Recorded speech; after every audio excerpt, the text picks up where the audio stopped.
Avant le retour de Demain nous appartient le 15 juin sur TF1, la RTBF, qui diffuse la série en Belgique, est partie à la rencontre des fans de la série et leur a donné la parole dans le cadre d'un podcast inédit mis en ligne vendredi.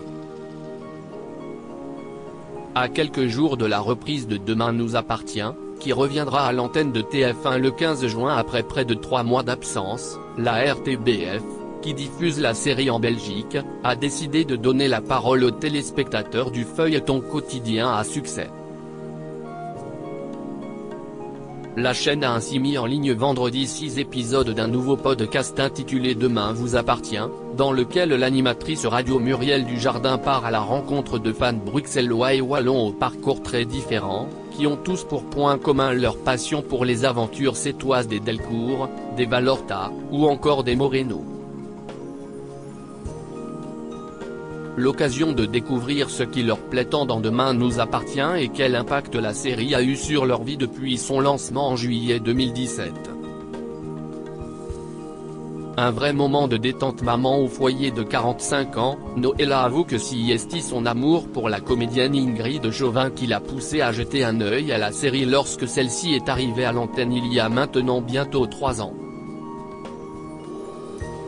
Et elle s'est rapidement laissée prendre au jeu de cette fiction qui, selon elle, communique de belles valeurs et peut être regardée par toute la famille, enfants y compris. On pleure, on rit, on adore, confie celle qui ne rate pas un seul épisode de Demain nous appartient.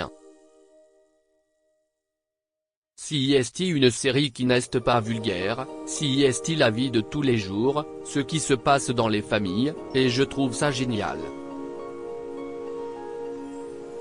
Il y a de l'amour, du suspense. Et il n'y a pas de violence, donc c'est bien pour les enfants.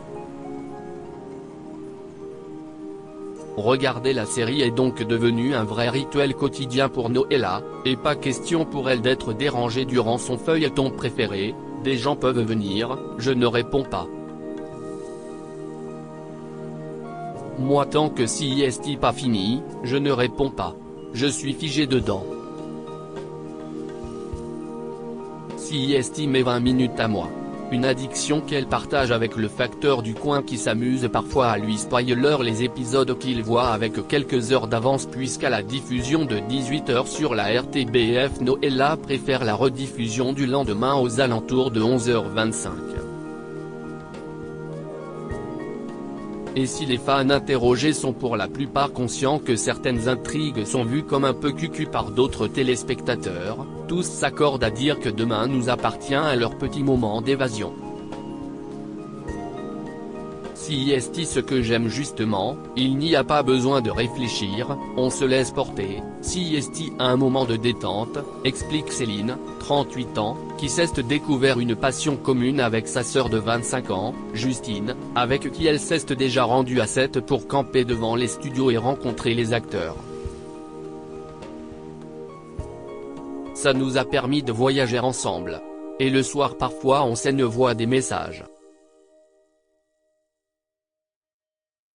On passe de bons moments d'échange.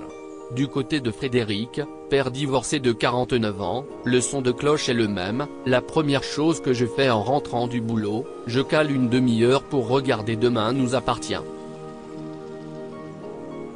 Ça 672 épisodes que je suis cette série. J'ai passé plus de 300 heures à regarder ça. Les sujets peuvent paraître bébêtes, mais en fin de compte si est attachant. Des hommes seuls comme moi, on regarde, et ça fait la discussion du matin au café.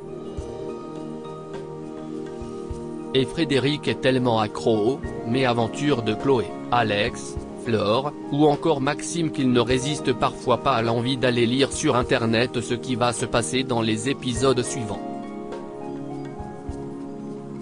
Je suis tombé sur un site où il spoile les épisodes, avoue ce papa de 4 enfants. Ils ont 20 épisodes d'avance. Et j'avoue que parfois, quand il y a une fin d'épisode à suspense, je triche et je vais regarder. Des personnages identifiables et des sujets forts, ça n'est ne pas douter, Demain nous appartient a donc un côté addictif et fédérateur qui plaît à tous ceux qui la suivent jour après jour depuis l'été 2017. Mais ce qui ressort également des témoignages rassemblés par la RTBF CIST la force d'identification des personnages, dans lesquels beaucoup de téléspectateurs semblent se reconnaître. Je m'identifie à Christelle, explique Noëlla en référence au personnage campé par Ariane Séguillon. Elle a un cœur en or. Elle est franche, elle est directe, et ça s'y estime moi. Mais pour beaucoup, s'y estime évidemment Chloé Delcourt, héroïne quasi parfaite de la série interprétée par Ingrid Chauvin, la star du programme, qui fait rêver et leur ressemble par certains aspects de sa personnalité ou certaines épreuves qu'elle traverse. Chloé s'y estime une femme correcte, très bien, très gentille. On peut se retrouver en elle, avoue la mère Dina, une jeune étudiante en logopédie fan de la série. Une famille comme la sienne s'y estime une famille idéale. Mais pour Ena, justement, l'identification va plus loin que des traits de caractère. Son petit frère étant lui-même autiste, la jeune femme de 27 ans ne peut qu'être touchée par le personnage de Timothée, incarné par Grégoire Champion depuis 2018. Comme j'ai un petit frère qui est autiste, ça me rapproche de ce personnage. Sa sœur est morte dans la série mais on voyait le lien qu'ils avaient tous les deux et je me retrouve un peu dans ce lien très puissant que j'ai avec mon petit frère. Les épisodes, la plupart du temps, quand s'y est en rapport avec Timothée, je pleure. Je suis très émotive sur ce sujet-là. Et à en croire sa maman, la façon dont les scénaristes traitent de l'autisme est au plus proche de la réalité, j'étais intéressé de voir comment ils allaient présenter les enfants autistes, et s'y est très bien présenté. Ils ont une innocence en eux.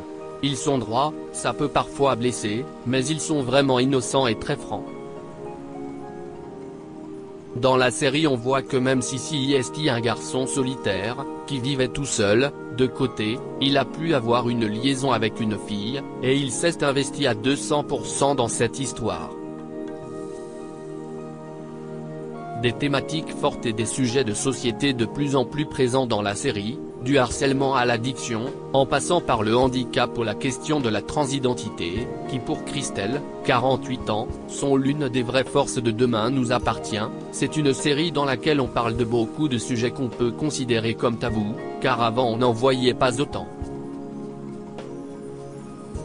De mon temps, je ne parlais pas de ça avec mes parents. D'ailleurs, j'y ai appris un nouveau mot, pansexuel, conclut-elle en référence à une phrase récemment prononcée par Bart, Hector Langevin, qui dans la série ne s'identifie ni comme hétéro ni comme gay.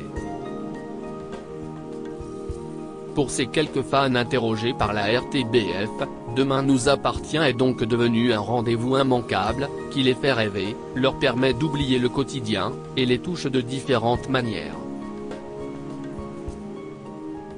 Et pas question pour eux d'envisager la fin de la série, qui finira pourtant par arriver un jour ou l'autre. Je serais triste, ce serait inenvisageable, admet Ena.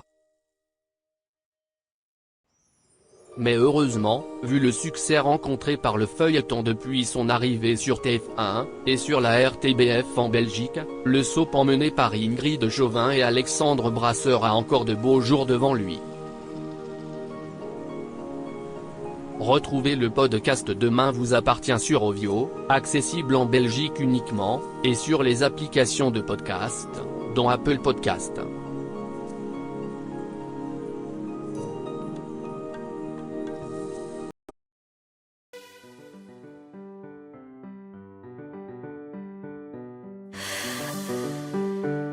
The